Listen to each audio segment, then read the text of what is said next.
Good morning, good afternoon, good evening, everyone, and welcome to Don't Let AI Kill Your Authenticity. Speak to inspire, not just to inform. My name is Michelle Eisenberg, and I am a program assistant here at the Nasdaq Entrepreneurial Center.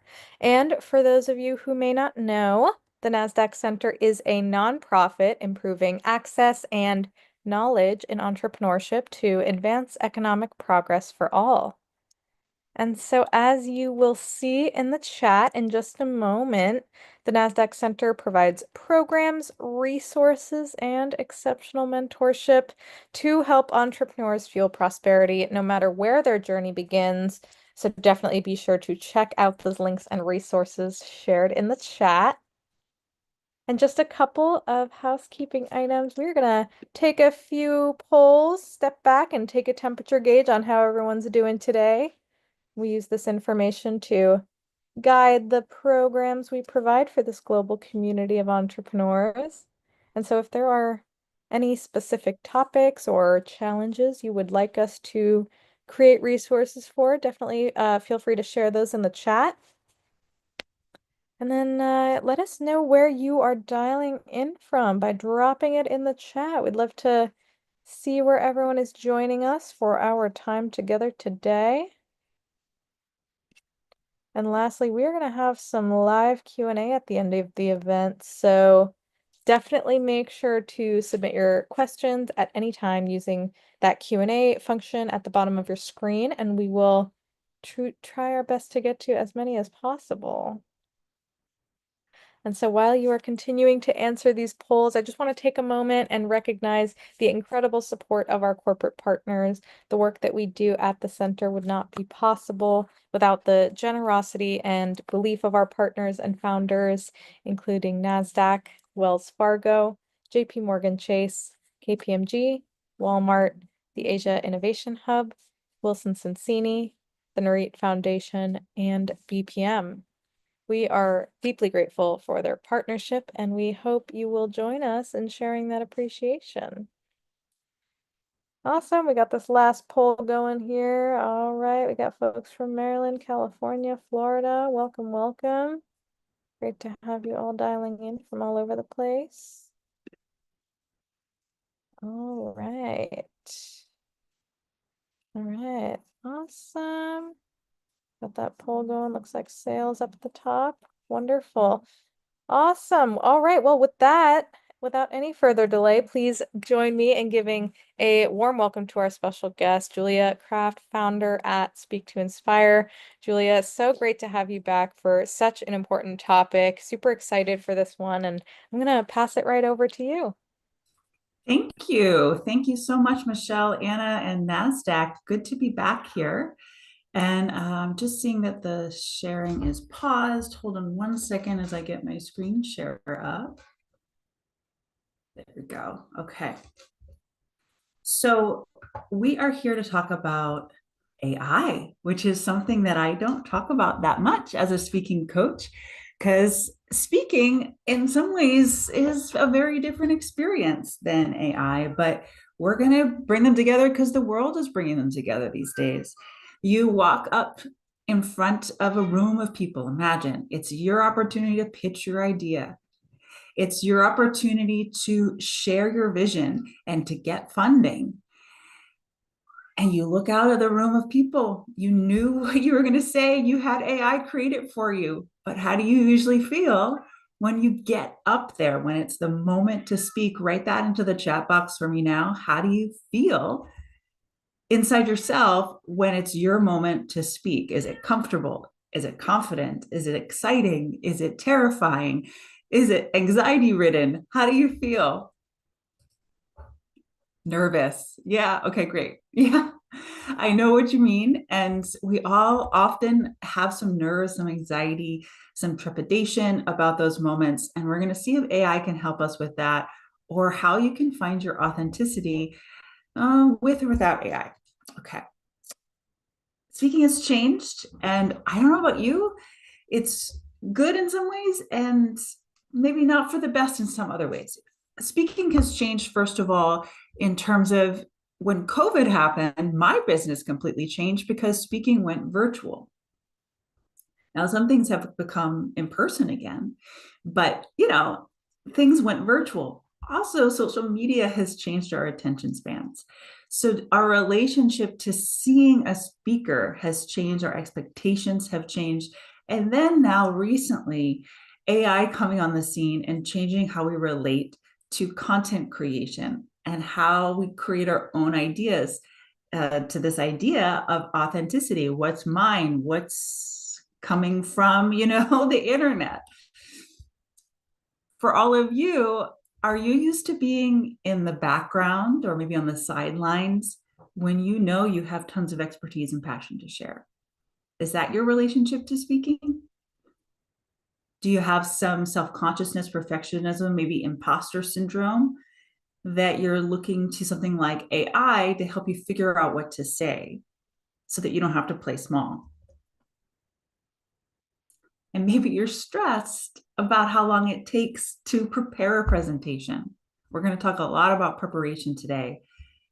Does it take hours and hours and hours? If you're feeling any of these questions, give me a thumbs up in the chat. Let me know if you're relating to any of this. I hope that all of this can change today because my goal is to give you some really simple tips and tools around your speaking that can bring out your authenticity and your natural voice. Thanks, Yelena. So I'm Julia Kraft. I'm a speaker, a public speaking trainer. And by the way, I'm an introvert. People don't usually think I'm introverted. Thank you, Karen. But I am, and I like to call that out because you don't have to be an extrovert. You don't have to be the loudest person in the room, the boldest person in the room necessarily in order to be an effective speaker. I'm a trained actress.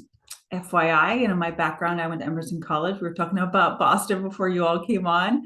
I go ahead. Yeah, I'm a whole speak public speaking coach. So I'm trained through whole speak.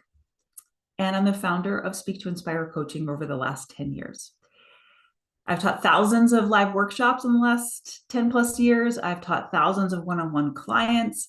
And I'm the creator of the She Speaks to Inspire podcast. Check it out for further inspiration beyond this presentation. And all of that is to say that I still, sometimes when I get in front of that audience, I still experience nerves. I have overcome so much in terms of performance anxiety and learned a lot of skills to help. And then the biggest thing I've learned, which maybe is your biggest takeaway today, is that speaking is always a live human experience. And so every moment is different. And we're going to explore how to handle that today. Oh, thank you, Anna, for that shout out. Okay, so we're looking today at how to prepare for speaking moments quickly and easily. So it doesn't have to take you hours, right? It can be actually really quick and easy. How to think on your feet when the pressure is on and sound like a credible expert, even if you're not prepared at all, or even if you have very little preparation. And how to be inspiring and persuasive through your authentic voice. That's what we're up to today. But I want to hear from all of you first. So what is your spotlight? What are the places that you speak? The important places that you speak. Can you write that into the chat for me? I want to be able to shift this or speak to your situations as I go through my content. So what situations do you speak in? Is it conference stages? Are you doing pitches? Are you doing important meetings or sales calls? What are your kind of situations? These are some common ones that I hear. Whatever your spotlight is, what is your go-to strategy for preparation? Emails to pitch to corporate clients. Interesting. Okay, so speaking specifically is our topic for today. And it's a really good point, Kenya, that writing is a different skill than speaking. Writing is a different skill than speaking, which is actually part of my point here on this slide. What's your go-to strategy for preparing for a speaking moment? Perhaps you write it out, you do a script. Perhaps you create PowerPoint slides with extensive notes in the little notes section. And perhaps you pull up ChatGPT or something else like that and ask for an outline or a script. Yeah, meetings, got it. Okay, yeah, so there's a big difference between the art of writing and the art of speaking. But for the sake of exploring this whole AI thing, what I'm going to do now is I'm going to stop my share and I'm going to show you what AI gave me when I put in the title of this presentation. Okay, so I'm stopping my share and I'm going to share instead. Here it is. Okay, here's just ChatGPT, really simple. I asked yesterday, write a 45-minute presentation with the title and the title for today's event. And here's the outline that it gave me. It gave me a total time, an audience, a goal, broke it down into sections. You know how this goes in terms of the little sections that they give you. It's very predictable that they always look the same, right? With the numbers and the lines. What I like about how it did it is that it's an outline that it gives you right away. But then at the end, it asks, do you want to have a fully scripted version? And I said, yes. And it gave me a full script. So I'm just going to read you the first few lines of this and let's see how it sounds. Not long ago, I got an email from a colleague. It was perfectly written, polished sentences, no typos. Everything sounded correct. And yet I couldn't remember a single thing it said 5 minutes later. It read like it had been written by, well, maybe by ChatGPT. Now, don't get me wrong. I love AI. I use it every week in my work, but here's the thing. The danger isn't that AI will replace us. The danger is that we'll start replacing ourselves, that we'll let it smooth over the very edges that make us unique, human, and memorable. Pause to let them react. Okay, so this is seriously a script. And it's interesting when so I'm bringing my human brain to this right now. I got an email from a client. It was perfectly written. It's about writing. So to me, this is not about the topic that I have in mind because I'm a speaking coach. So there's already something off about how it's approaching it. And maybe it's subtle, maybe I could spin it, but notice that that's going to take a human energy. Okay, so let's bring us back to the presentation. I'm going to share my PowerPoint once again. Here we go. So your presentation strategy probably has something to do with content. You tell me in the chat when you're sitting down or when you're thinking about how am I going to prepare for this upcoming presentation? Are you thinking that you're going to prepare your content? Let's see what this is. Okay. There we go. Now it's up. Okay. Yeah, that's what I usually hear. Elena, yeah, exactly. It's usually about the content. Well, let's take a moment to think about speaking. Go the opposite direction. What is speaking really about? AI is a tool that could help you write a script, write an outline, create a PowerPoint, maybe brainstorm ideas for you. But AI can be a tool for your public speaking in what ways? What's good about it, what's working against you. See, public speaking is a combination of verbal and nonverbal communication. Verbal and nonverbal communication, in that there's what you say, the actual words, and then there's how you say it, which has nothing to do with the words. And I'm going to argue that the nonverbal communication side of it is always going to be human. I don't know if anybody would disagree with me, but there's no way to fully replicate that in a way that would feel good to us humans. So what are the pros of using AI as a tool for your public speaking? Helps for brainstorming. Thank you, Kenya. I love that as a pro. It helps you brainstorm. And what's the con of it, how it helps you to brainstorm? This is my con of how it helps me of the brainstorming thing is that, well, it sort of puts things in my mind before I've had a moment to really come to my own conclusion, to follow a train of thought and develop an idea. So I think that sometimes brainstorming from the beginning should be human, and then maybe you use AI to add to it, kind of thing. Using all its info stops the thinking process. Exactly. Yeah. And then you have to use a different part of your brain to like critical think about, is that what I meant to say? I'm not sure. You know, pros about AI as a tool for public speaking. Well, I like that it creates an outline, because what we're going to get to later is that outlines support you to be a more dynamic speaker versus just reading a script. So I like that it gives you an outline first, but the outline may or may not be what you want to say. And so that's really the key. You have to have a discerning perspective as you look at it. Okay, the two parts of communication, we're going to work on both of them today. And the verbal piece is often where AI comes in, but we're going to explore how you could maybe use your own intellect and just follow up with AI. Like I said, speaking, and I believe always will be, speaking is a live human experience.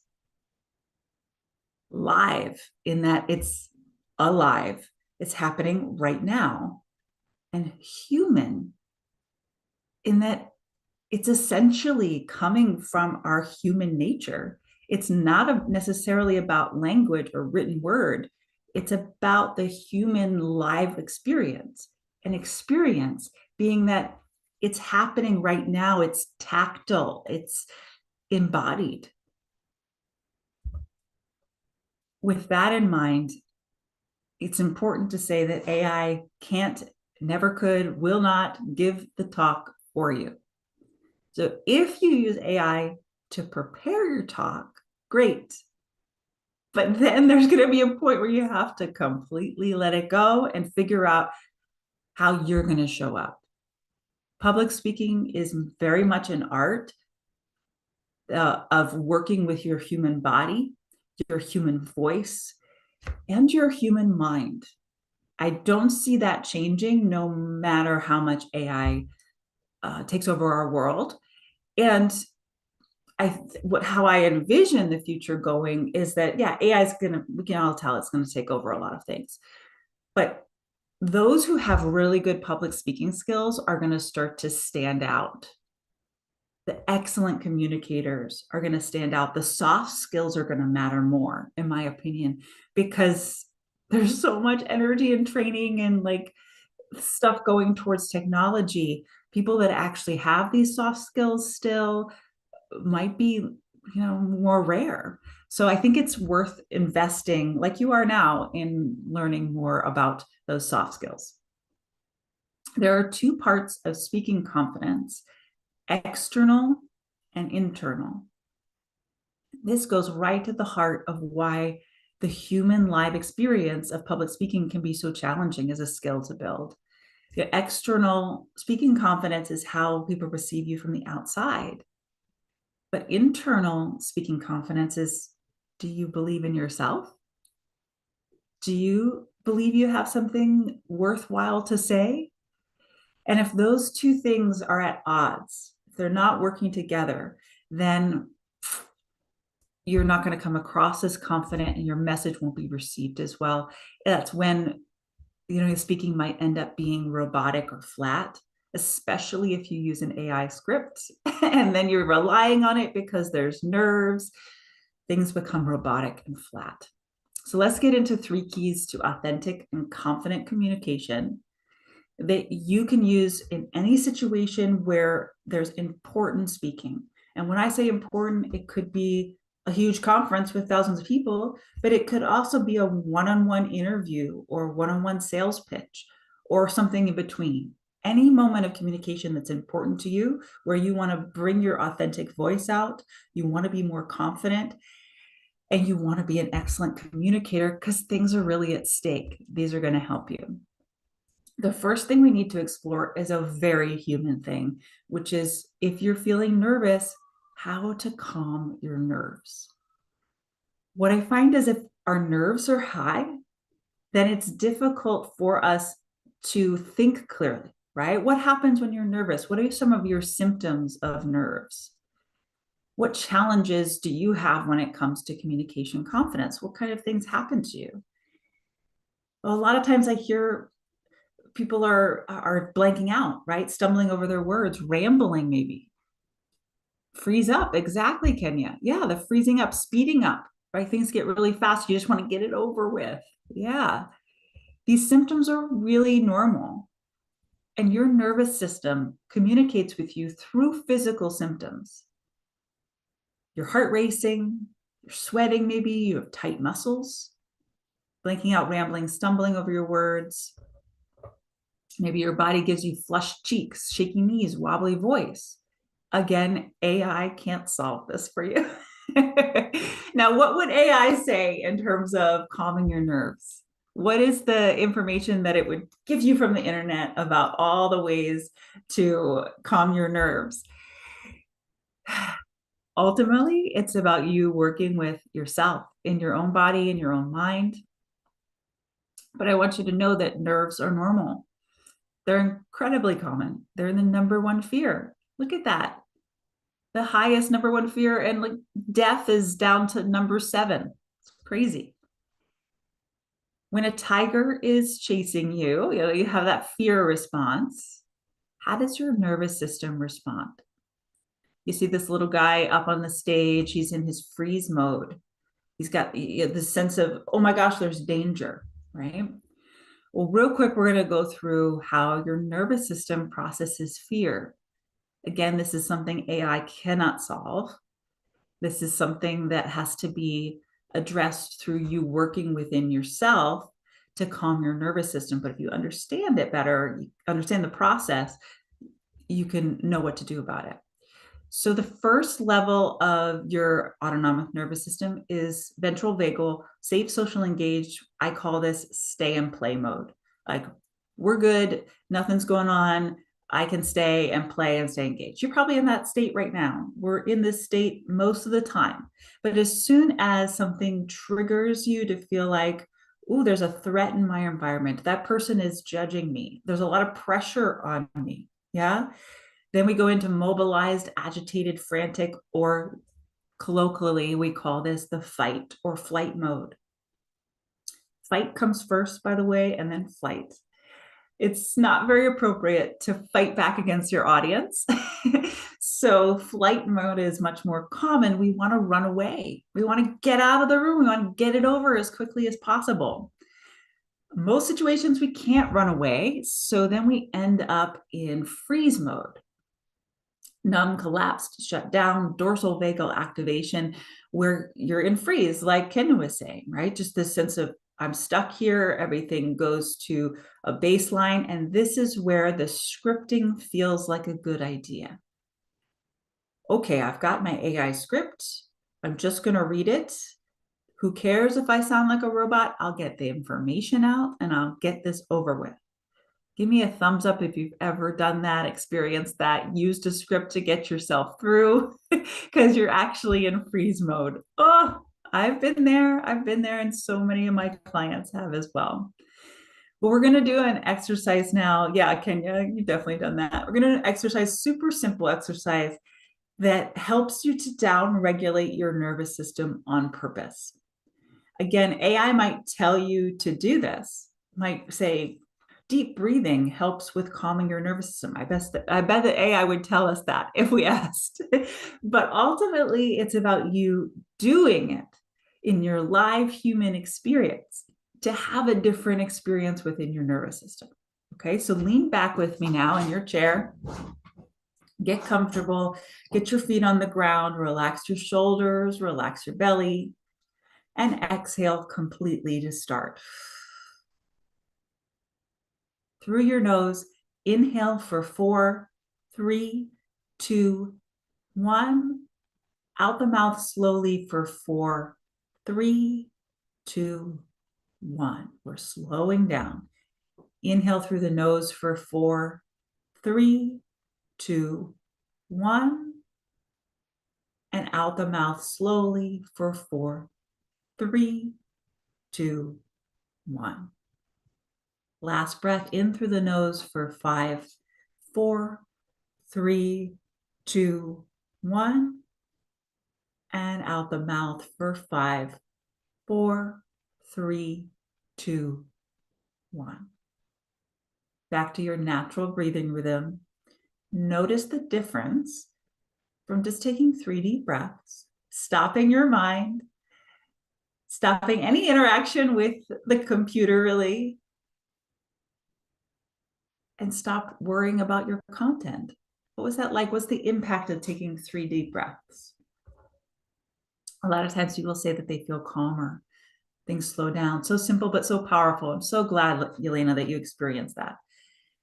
What if you did this before you went into a meeting to help slow yourself down? What if you did this before you brainstormed your presentation instead of just going to ChatGPT?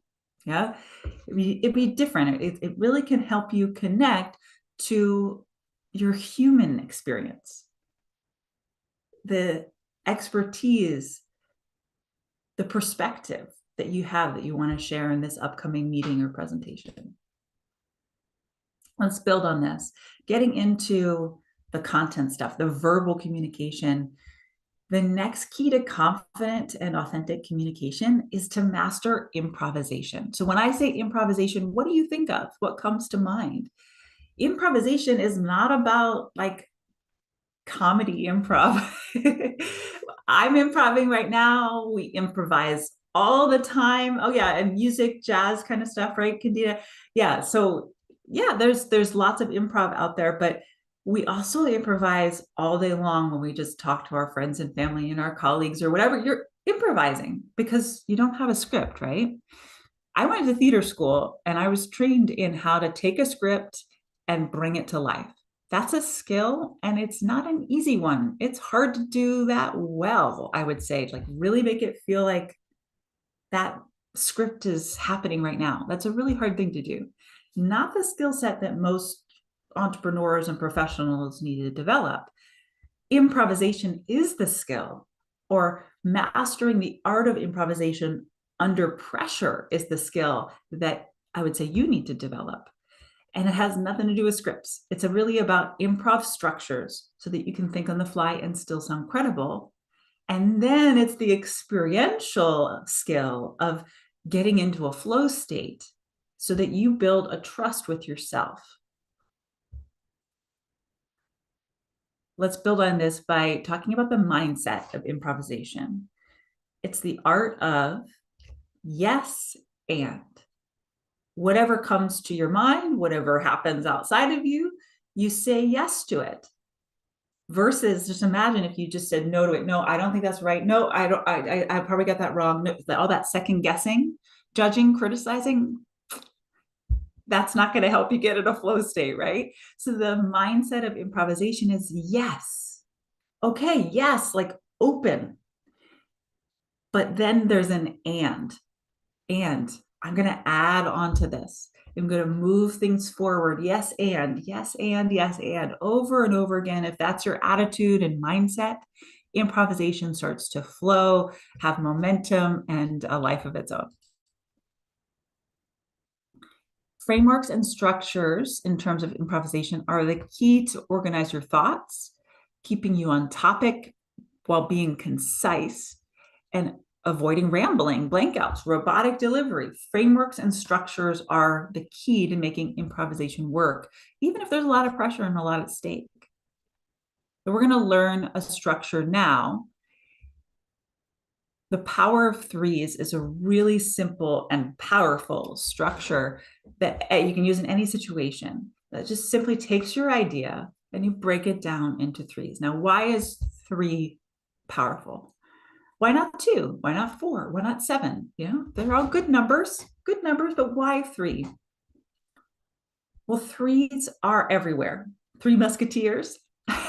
There's always a sense of completion with a 3. How many pillows do you have on the couch? You have 3. There's balance, right? Beginning, middle, and end. The sense of completion. To go a little deeper, if you use the power of threes in any presentation with this structure called bookending structure, you're going to sound like a credible expert instantly without even trying. The structure is number 1, tell them what you're going to tell them. Number 2, tell them. And number 3, tell them what you told them. I don't need AI to tell me this, right? It's so simple. Any topic. We could say, what's your favorite kind of coffee? Or why should everybody go to the beach once during the summer? Any topic. Well, I think that everybody should go to the beach at least once during the summer because it's very calming and refreshing to be near the water. Now, the water is very soothing for us. I didn't mean to go forward.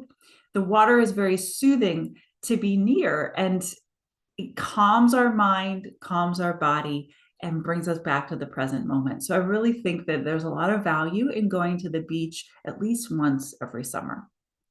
That's my little example of using bookending structure with a random topic, no preparation, but I stayed on topic and I simply leaned into the structure. Notice the repetition. Tell them, tell them, tell them. There's repetition in how you use this. You learn how to use a structure like this, then this is why you live at the beach. Totally. I live at the beach too, right here in San Francisco. If you learn how to use this structure, you don't necessarily need to spend so much time like thinking about your content or reaching outside of yourself to get content because everything you need is already in there. However, there you are in the moment of speaking, and perhaps you get stuck. Totally get it. The freeze mode takes over. This is a blank out moment, or what I call a cliff moment. Oh God, ugh, right? How do you handle that? Well, here's an easy 3-step strategy. Number 1, pause. Just pause. Let there be a beat. Breathe in that pause. And while you're doing all that, hold eye contact. Stay connected with your audience. This way, they won't even know what's going on.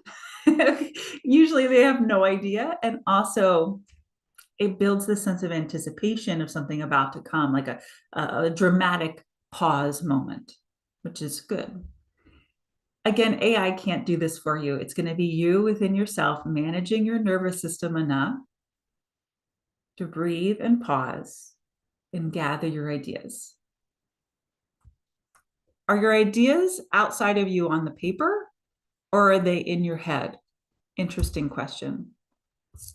I would argue that your ideas and your perspectives and your opinions are inside of you already. And so if you pause and breathe and stay connected and leave space and relax, they'll come to you.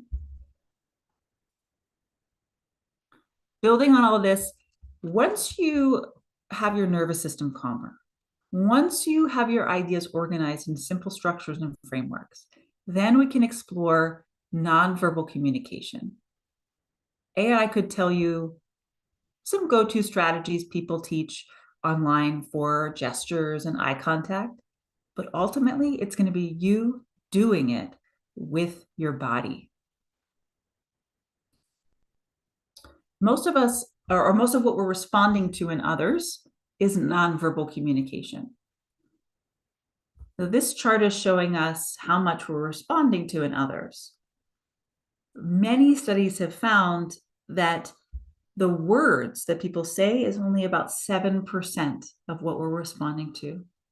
And then about 55% of what we're responding to is body language. They're saying nonverbal. That's what they mean, like the body, what they see of somebody's body. And 38% tone, what you hear from someone's voice. So that adds up to 93% of the communication is nonverbal, 93%. And then just 7% the words. But how do we often prepare? We prepare obsessively about the words, about the content, right? Hours and hours. What am I going to say? What's the AI? What's the perfect thing to say? But really hear this. What you say is not as important as how you say it. And AI can't do that for you. So the art of improvisation, the art of nonverbal communication is the skill to build, and that's within you as a live human being. Examples of nonverbal communication, we've already talked about them, but your gestures, eye contact, the vocal tonality that you use, even volume, pitch, all of that, posture, how you hold your spine, facial expressions, big one, the rhythm and speed of how you move or how you speak, pitch, volume, all of it. It's a lot, and it's an art. This is where authenticity lives. Does that make sense? Authenticity lives in the nonverbal communication. I mean, it's in the words of what you have to say, being straightforward, truthful, yeah. But you can have the right words. And if you say them in a way that's sort of stilted, the authenticity goes out the window. So authenticity really lives in the nonverbal communication. Congruence between your message and your nonverbal communication equals leadership presence. I like this image of the heart and the head working together, because that's really a lot of what we need as speakers. Is my intention, where, like, what I call it, my subtext underneath of the words, and the mental choices I make with what I have to say. If those are working together, then we have congruence, and congruence breeds trust. Congruence equals a sense of, this is a leader, somebody I can believe in and trust and follow. Yeah. Let's do an exercise together, really simple. I'm going to give you a word, and wherever you are, whatever you're doing, I just want you to gesture that. And I know I can't see you, but let's experience this together. So the first word is the past. Gesture the past. This is my version. The past. The past. Now gesture the future. Future. Future. Gesture the present moment. Present moment. Okay, a timeline from the past through the present to the future. Can you gesture that? Past, the present, the future, or like this. There's lots of versions that could be. It's okay if yours is different than mine, because that's your authenticity. Okay, so let's go to size. Something is really big, there's a lot of it. There's a lot, it's really big, it's really big. Something's really small, there's not that much of it. It's very small, it's not very much of it. Something's getting bigger, like it's growing, it's getting bigger. Something's getting smaller, it's decreasing, it's reducing. Yeah, put those together. Size and time. Something is getting bigger over time. Like over the next 6 months, we anticipate our income to grow by 25%. Sounds pretty good. So over the next 6 months, we expect our income to go up by 25%. That's my version of it. Over the next 6 months, we anticipate our income to reduce by 25%. Over the next 6 months, reduce by 25%. Something like that. What's your version? These might be gestures that you would very realistically use in your pitch presentations. This much of ROI on our investment, or we're expanding this much. Can you imagine how you would use these gestures and how there's congruence between the message and the gesture? One last layer here with gestures, some emotional tone. First, just start with good versus bad, because that's the essence of emotions when we speak. So something's really good. Yeah, we want it. And say that out loud. Something's really good. Can you hear it in my voice? Like, it's positive. We want it. It's not good. We don't want it. No, it's not good. Yeah. And my whole nonverbal communication changes. So something is very efficient. Efficient is good. Yeah, like it's working very efficiently. It's very simple and clear. That's good. It's very complicated. It's very complex, you know. Oh, it's really difficult. It's not working well at all. You hear the difference, feel the difference? Yeah. If you have those words written on paper on the screen, great, but you have to bring them to life with the meaning that they have. Yeah. The import that they have. I hope this is making sense and is helpful for you to experience how you, as a human live experience, can bring your words to life. So we're starting to wrap up here, but stick with me to the end so that you can know how this all fits together. How to prepare for speaking moments quickly and easily. We talked about using your power of threes, right? And we talked about using your breathing exercise to help calm yourself so you can think clearly. Just bam, bam, bam, got your outline together. How to think on your feet when the pressure is on. You now know the cliff moment strategy. And how to be inspiring and persuasive in your authentic voice. You now know about how to use your gestures, your nonverbal communication to be congruent with the meaning of what you have to say. Access your authentic voice. What are your biggest takeaways? Write it to me in the chat. What are your takeaways from our training today? What are the things that stood out to you as helpful, as things that you're going to be practicing? I'd be really curious to hear. As you're doing that, I want to share there are 4 reasons why most entrepreneurs, professionals never improve their speaking skills, even if they hear a presentation like this. Number 1, they don't know how, but you all now have some information, so maybe we took care of that one. Number 2, this is a big one, don't believe they can do it. And that's some more of that internal confidence work that probably is beyond the scope of this workshop, more in the realm of one-on-one coaching or, that kind of reflective work. Don't believe that I can do it. Is that holding you back? Don't have accountability, like lone wolf syndrome. Are you thinking you're going to watch a webinar or listen to a podcast or read a book and just do it yourself, but it never gets done? And don't prioritize it. It's sort of similar, but it's easy to put off public speaking skills, to developing them until you have like some big event, right? Oh no, there's that quarterly thing coming up. And then we just focus on the the content, but the speaking skills themselves get lost. So not prioritizing it is a big reason why speaking skills never improve, and we end up just going back to ChatGPT for the content. Would it be okay if I invite you to a next step with me? Because this was just the beginning. This is the foundation that you got today. Hopefully, it's a lot of new awareness. For example, Melina was promoted to leadership after learning the skills that we worked on today, after shifting from scripts to outlines, shifting in her nonverbal communication so she's more congruent, shifting her nervous system to be more calm.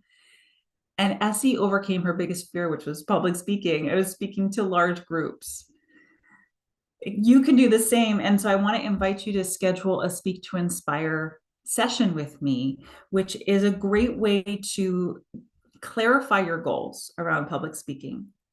Get personalized expert recommendations from me on how you can accomplish your goals. And if it feels like a good fit, we can explore Speak to Inspire programs. And Anna just put the link to Speak to Inspire in there. You can go to the top where it says coaching, or actually, I'm going to grab the link for you now, the direct link, which would be easier to get to. Okay, Speak to Inspire session. Okay, here we go. I'm back. So there's your Inspire session link.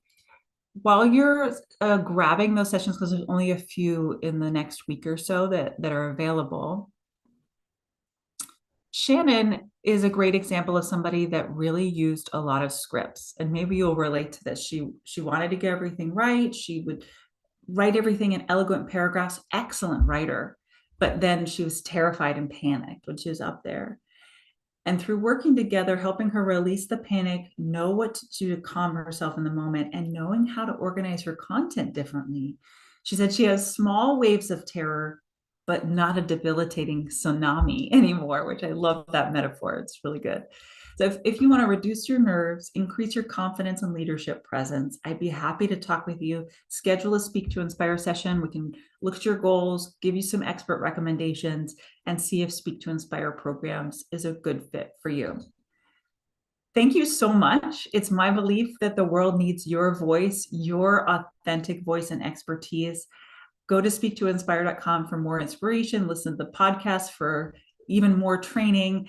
And I'm here for your questions. So what else would you like to know? How can I support you? Awesome. Julia, thank you so much. Incredible as always. If you are in the audience and you have a question for Julia, definitely make sure to drop it down in that Q&A box at the bottom of your screen.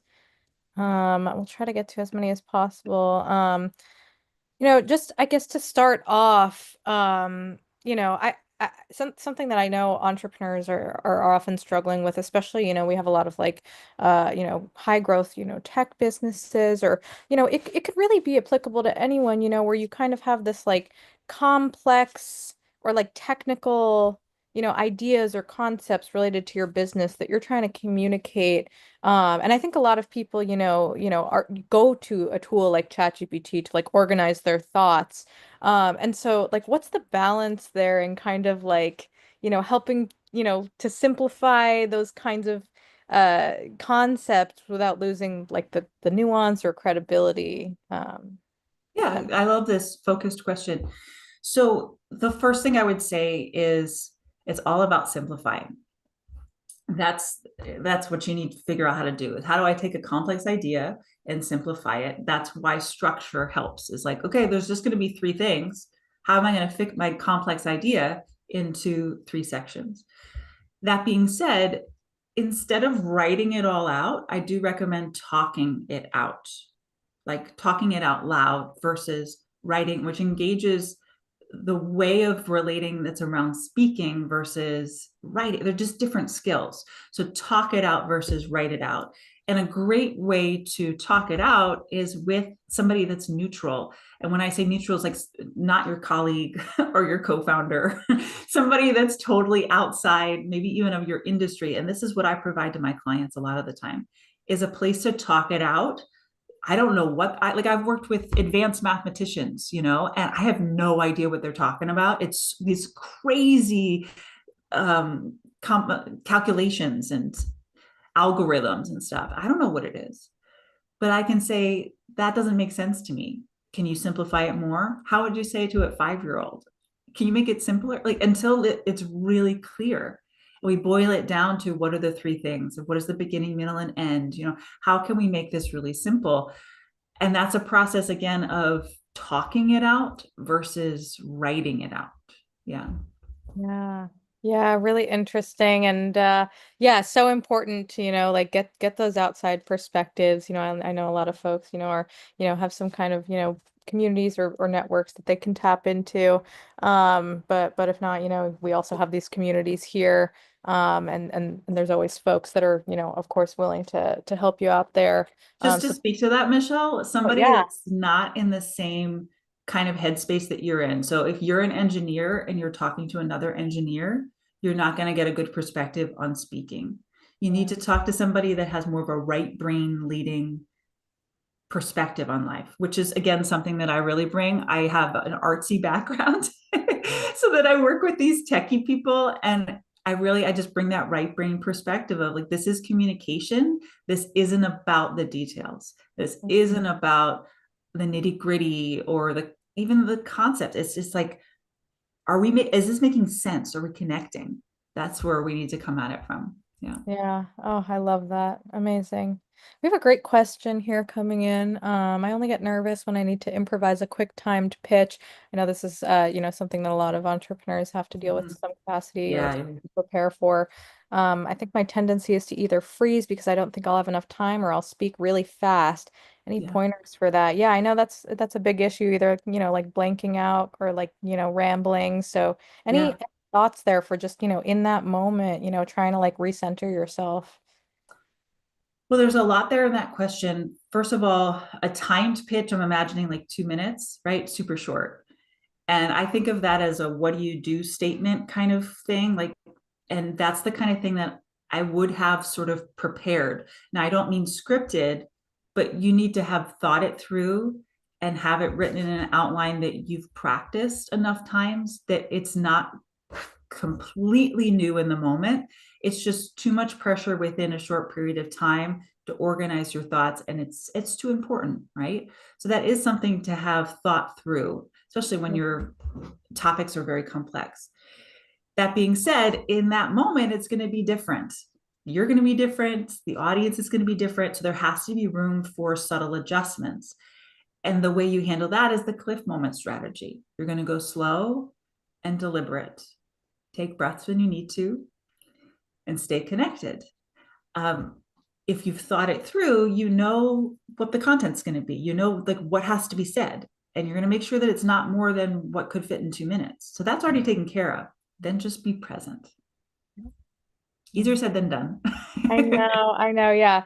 Yeah, it's like I feel like the more opportunities you have to like step out of your comfort zone and have these moments, you learn what works for you specifically. So, And it's everybody has different triggers for nerves. So working on what is the root of the trigger is a big thing that I work with clients on one-on-one. Like, where did you learn to be nervous about speaking? Did you learn that you were going to be criticized? Did you learn very early on that you had to be scared of authority or need to be quiet when there's older people around? Like, there's all kinds of things that people hold really subconsciously that only come out when you're like put on the spot. totally. Yeah, absolutely. So yeah, exactly. It's like, that you can take the pointers, but at a certain point you also have to like look inward, see kind of like what those triggers are for you. So that's great. We have another question here, and I think this is probably related to, similar like a pitching experience, or maybe communicating with a potential strategic partner even. But best time to take questions, should you kind of, Mm. speak through your whole spiel, wait, like make them wait till the end, or should you take questions throughout? Does it not matter? Is it up to preference? Or is it to kind of depending on the setting or the audience? What are your thoughts There's a there? lot of context that I would need to fully answer that question. Like, how much time do you have? How many people are in the room? There's a lot of things. However, something you might notice about my speaking is that I ask questions all the time. I'm always asking little engagement questions. You know what I mean? You following that? Is this making sense to you? Mhm. I'm always asking little questions, and that's one of the best ways to keep people with you as you're speaking, even if you don't like open it up for discussion questions. It's just, I'm looking for little nods, or I ask sometimes for a little thumbs up from people, right? To make sure you're following me, you with me on this. And that keeps everything moving together, or I might adjust in the moment if I see people are confused. So that can be helpful. And then if you want to leave room for questions, I have a TikTok reel about this. But anyway, it's like to never ask, does anybody have any questions? Because nobody ever, right? It's like crickets, right? Yeah. Instead, ask, what would you like to know more about this topic? Or what is still unclear about this thing that I said? And Hmm. you draw people out to make sure that, number one, they stay on point, like on topic, instead of going off on some random other thing that you're not prepared to talk about. And number two, that you actually make them think about, what is it that I want to know more about? What more information do I need? Yeah. Yeah. No, that's such a good point because yeah, it's like if you're like sitting through like kind of like a whole like speech to an extent and you can get a lot of information and then if what questions do you have? It's like, okay, well, I just heard all of this information. Like I'm still kind of like trying to process Yes. it, but you're giving them kind of like direction with, a more specific question. So it's like, okay, what about that did I not, am I not clear on? So that I think is a really great simple pointer, just switching your language a little bit there. So that's wonderful. Awesome. I think we have time for maybe one more question. So let me see. I know we had you talked a lot about, both the verbal and the nonverbal. Um, and for so many entrepreneurs, this separately, confidence, I know we talked about a lot as well. Everyone kind of has, differing levels of confidence in these kinds of situations. And so, just curious, if there are any kind of like nonverbal cues that would, typically indicate confidence or nerves, that people can like be aware of. I think sometimes, when you're in those situations, you're more focused on like the reactions of other people and what you're saying versus like how you appear. Yeah. So, just curious on your thoughts on that. Well, going back to that little list that I had of what your body does when you're nervous, right? You might flush, fidgeting. The body also just sort of curls in a lot of times or gets tight. The eyes go down, the voice gets quiet, the intonation goes up, like I'm not sure, all of that is really common. Or we talked about talking really fast. People they mumble, right? All of that is really common nonverbal communication for low confidence, nervous, get it over with kind of thing. Whereas confident nonverbal communication is a lifted spine, open chest, relaxed muscles, stable, like not fidgeting. Everything is congruent, like my gestures, my hands move with what I'm saying. They support what I'm saying. My eyes are with you. My tone is strong and clear. I want to be heard. My intonation goes down at the end of my points because I believe in what I'm saying. You get that feeling. There's a Yeah. lot to it, but in a nutshell. Yeah, yeah, absolutely. And it's like, sometimes it's like things are happening so fast, you say something, somebody reacts, and then your body reacts to that. So it's like hard to keep track in the moment. But again, I agree, like as you keep doing these kinds of conversations, keep focusing in on what's working, what's not, you kind of start to recognize those patterns. Julia, this has been so wonderful. If you had just one key takeaway or piece of wisdom that you wanted to leave with everyone today, what would that be? Yeah. I bouncing off of what we were just talking about with nonverbal communication. The key to shifting how you show up with your nonverbal communication is to prepare differently. Instead of preparing the content so heavily and being very mental with your preparation, I recommend preparing your body, your voice, your mindset, and your energy so that you're in a different state of being when you show up, and therefore you show up differently non-verbally. Again, AI can't help you with that. It's a live human experience. So I hope this was helpful today to give you inspiration to trust your voice. Amazing. Julia, thank you so much for taking the time to speak with this community once again and just share these insights. Such an amazing overview. And on behalf of Nasdaq Entrepreneurial Center and everyone here today, we are just so thankful that you were able to join us. Thank you, Michelle. Thanks, Anna. Thanks, Nasdaq. Thank you, everybody. Amazing. And check out those links in the chat to connect with Julia, Speak to Inspire. We're going to share some other links in the chat. We'd love for you to join us for upcoming webinars. So those links are going to be in the chat as well. And thank you all so much for joining us today. We look forward to welcoming you back online with us soon.